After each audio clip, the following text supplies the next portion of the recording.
If you've been scrolling through endless motherboard listings, comparing chipsets, VRM phases, and Wi-Fi modules, and you still feel like you're chasing a moving target, this is the review that's going to cut through the noise. Link is in the description if you want to check the product details on Amazon. I've spent the last couple of weeks building a mid-range gaming rig, testing a handful of boards that sit in the same price bracket, and I'll walk through why the fit for ROG Strix Z790A landed where it did on my shortlist. First off, let's talk about the kind of build this board is aiming for.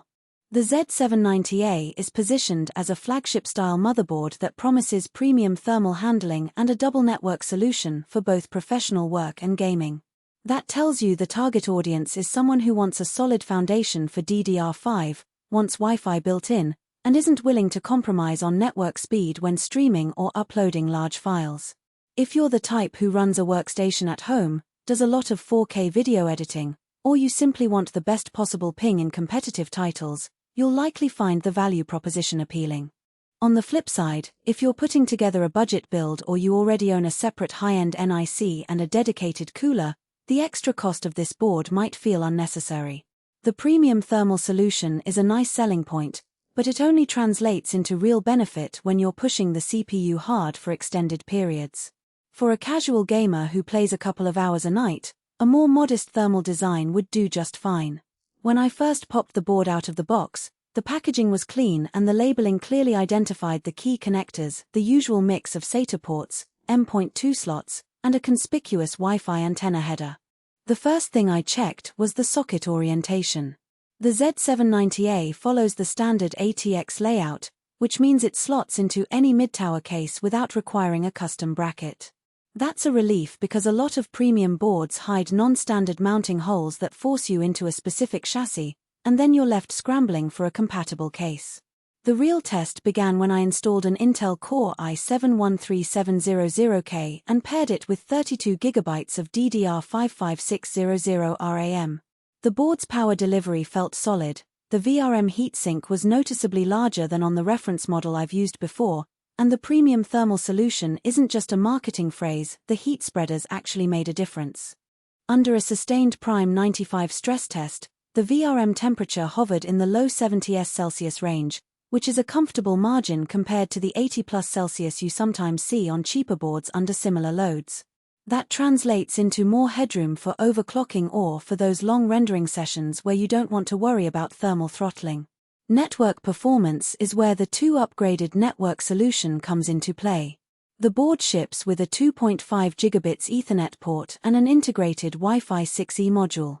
In a side-by-side test against a cheap Wi-Fi 5 adapter, the built-in module consistently delivered faster download speeds and lower latency on my home 5 GHz network, especially when I was streaming 1080p video while gaming.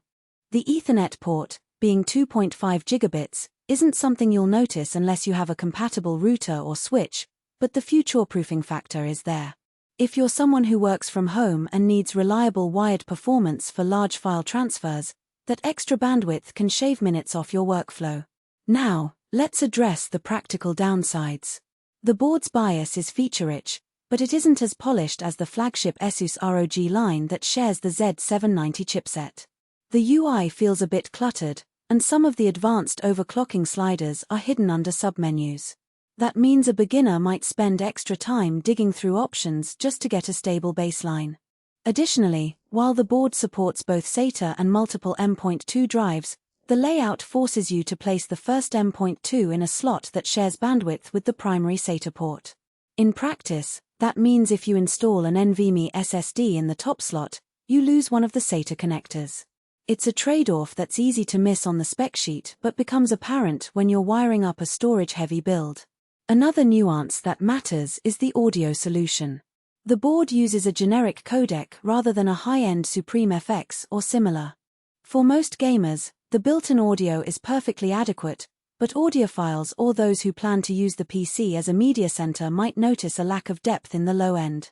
It's not a deal-breaker, but it's something to keep in mind if you're particular about sound quality and don't plan to invest in an external DAC. One of the hidden strengths I discovered was the USB layout. The rear I/O includes a pair of USB-C ports with 10 gigabits per second support and several USB-A ports spread across the front panel header.